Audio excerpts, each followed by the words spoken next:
England देश के एक छोटे से शहर का लड़का जिसने 14 साल की उम्र पर एक नामी कंपनी ओपन कर दी और धीरे धीरे करके वो इतनी पॉपुलर हो गई कि सिर्फ इंग्लैंड में ही नहीं, आज के टाइम पर वो ऑल ओवर वर्ल्ड में फेमस है। ऐसी कंपनी है वो जिसे हर कोई, छोटे बच्चे से लेके बड़े लोगों तक हर कोई जानता है। ये आज वीडियो उसी इंसान के ऊपर है और आज पूरी कहानी मैं आपको बताऊंगी, क्योंकि आप भी शॉक हो जाएंगे ये स्टोरी सुनकर। तो इस वीडियो को एंड तक देखना काफी इंटरेस्टिंग है और अगर अभी तक हमारे चैनल को सब्सक्राइब नहीं किया तो सबसे पहले सब्सक्राइब करें, बेल आइकन प्रेस करें।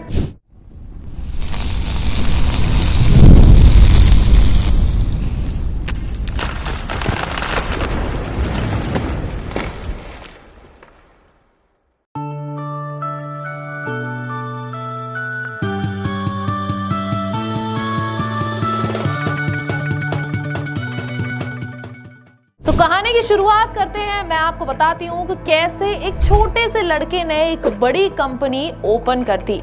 शुरुआत करते हैं और कहानी शुरू होती है इंग्लैंड देश से, जहां पर एक छोटे से शहर में हेनरी रॉयस नाम का लड़का जन्म लेता है। हेनरी रॉयस जिनके पिताजी का अच्छा खासा बिजनेस चल रहा था, लेकिन हेनरी रॉयस की 4 साल की उम्र पर उनका बिजनेस पूरी तरीके से खत्म हो गया और उनकी पूरी फैमिली जो है वो सड़क पर आ गई। और इतना ही नहीं, 4 से 5 साल बाद उनके पिताजी की फिर डेथ भी हो गई और ऐसे में हेनरी रॉयस पर जिम्मेदारी आ गई और उनकी मम्मी जो कि मेड का काम करने लग गई थी, जिसकी वजह से उनके घर की कंडीशन थोड़ी बहुत ठीक हो ताकि वो बच्चे पढ़ा पाए, लेकिन ऐसा कुछ हो नहीं पा रहा था और हेनरी रॉयस भी पूरी मदद करता था अपनी फैमिली की। अब देखा जाए तो एक बच्चा जो कि अपनी पूरी मेहनत कर रहा है अपनी फैमिली को सही करने के लिए कि उसकी फाइनेंशियल कंडीशन सही हो जाए, उस बच्चे पर कितना ज्यादा बोझ होगा। साथ ही उसने 9 साल की उम्र में उसने अपने पिता को खो दिया, तो पूरी डार्कनेस से भरी हुई उसकी लाइफ चल रही थी। लेकिन टर्निंग पॉइंट तब आता है जब उनकी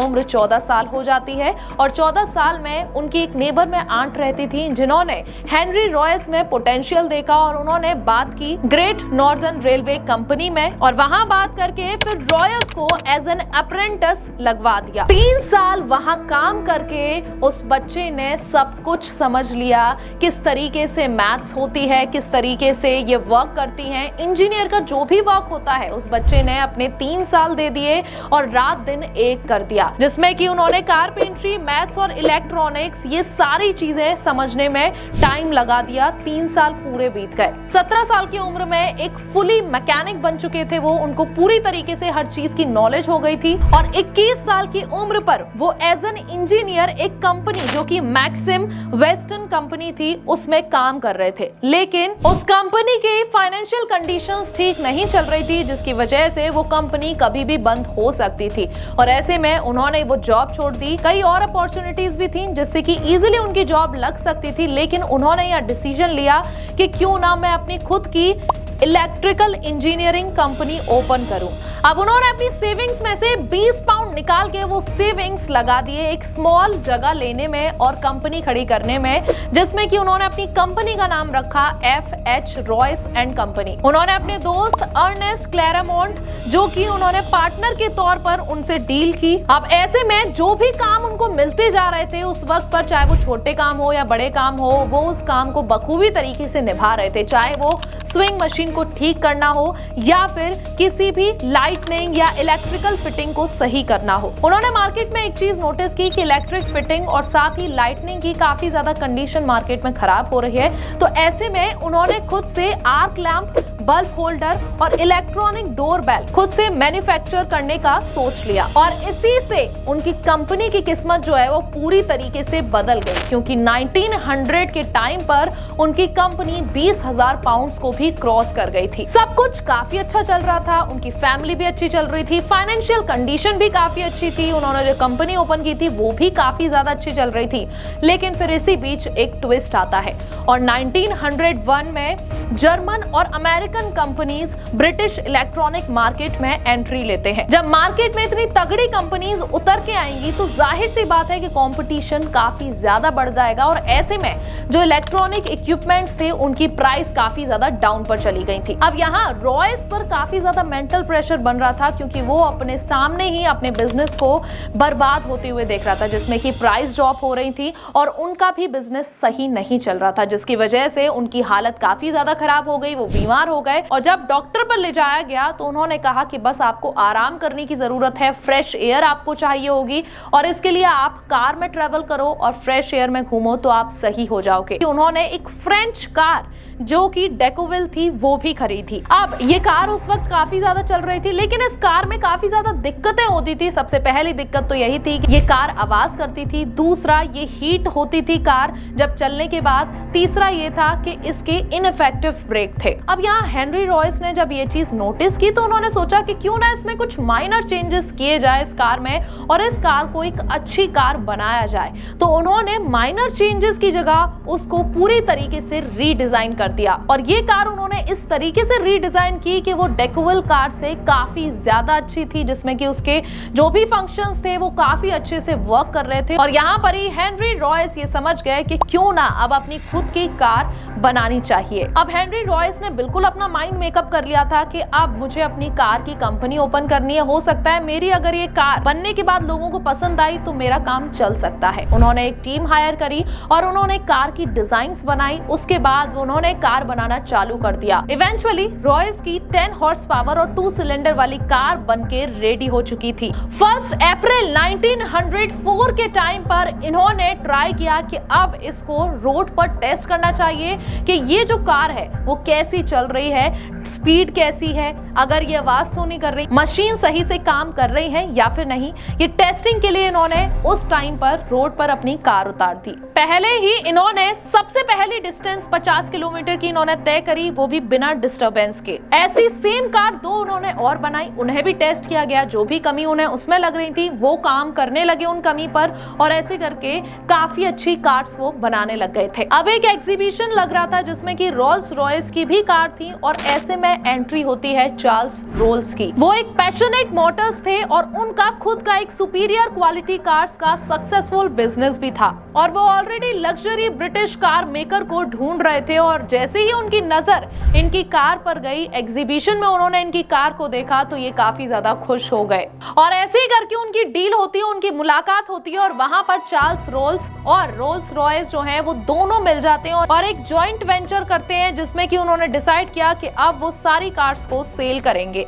और जब ये जॉइंट वेंचर हुआ और ऐसे में जो कार्स इस जॉइंट वेंचर से बिकने वाली थी उनका नाम पड़ गया रोल्स रॉयस। मार्च 1906 में रोल्स रॉयस लिमिटेड को एस्टैब्लिश किया गया, कंपनी एस्टैब्लिश हुई और 4 रोल्स रॉयस उन्होंने तैयार की सेल करने के लिए, जिसमें कि 10, 15, 20 और 30 हॉर्स पावर मॉडल पर वो बनी हुई। और उन्होंने सोचा कि अब मार्केटिंग कैसे की जाए, तो इसमें रोल्स रॉयस को ये चीज पता थी सबसे अच्छा तरीका है मार्केटिंग करने का, आप अपनी कार को रेसिंग टूर्नामेंट में लेके जाओ। और इसीलिए आइल ऑफ मैन टूरिस्ट ट्रॉफी करके एक टूर्नामेंट था जिसमें कि रोल्स रॉयस ने पार्टिसिपेट भी किया।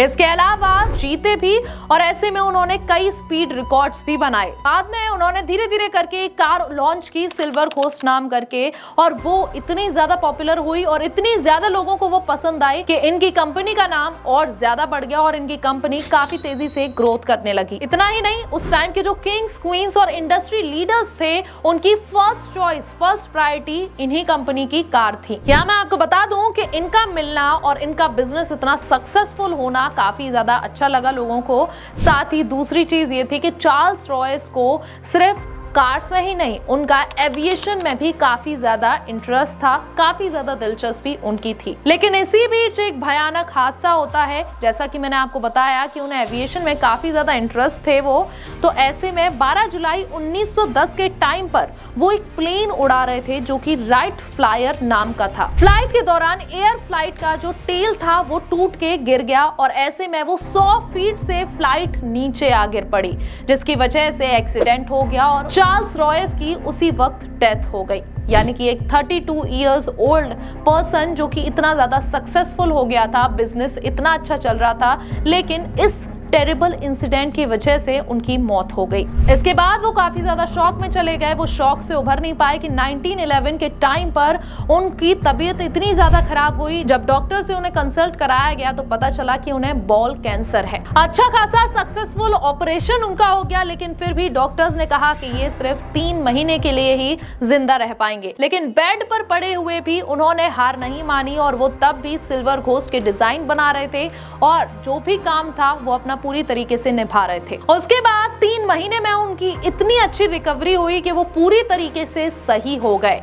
ये एक मिरेकल भी कहा जाता है कि वो पूरी तरीके से बिल्कुल सही हो गए और उसके बाद उन्होंने अपनी कंपनी को वापस से संभाल लिया। जब उन्होंने काम चालू किया तो उन्होंने उस वक्त पर एक ट्रेंड नोटिस किया कि सब अपने मैस्कॉट डिजाइन कार पर लगा रहे हैं, लेकिन ऐसे में उनकी कंपनी की यहाँ डिसरिस्पेक्ट हो रही थी। साथ ही यहाँ पर उनके दिमाग में ये चीज भी आई कि क्यों ना अपना मैस्कॉट डिजाइन किया जाए, और उन्होंने अपना खुद का मैस्कॉट डिजाइन भी किया। इस मैस्कॉट में एक ब्रिटिश एक्ट्रेस एलिनोर थॉर्नटन नाम की लेडी और साथ ही एक मॉडल को यूज किया गया था। और यही सब देखते हुए रोल्स रॉयस इतना ज्यादा पॉपुलर होता चला गया और उनका प्रॉफिट, उनका मार्जिन, उनका रेवेन्यू तेजी से बढ़ता चला गया, जिसकी वजह से उन्होंने अपने बिजनेस भी एक्सपेंड किया और धीरे धीरे करते ही वो सिर्फ अपने ही देश में नहीं बल्कि बाहर विदेशों में भी काफी ज्यादा पॉपुलर हो गए। और आज के टाइम पर ऐसा कोई भी नहीं है जिसको रोल्स रॉयस कंपनी के बारे में नहीं पता होगा। कैसी लगी ये इन्फॉर्मेशन कमेंट बॉक्स में जरूर बताइएगा। ऐसी और इंटरेस्टिंग इन्फॉर्मेटिव वीडियोस के लिए हमारे चैनल को फॉलो करें, सब्सक्राइब करें। Thank you so much.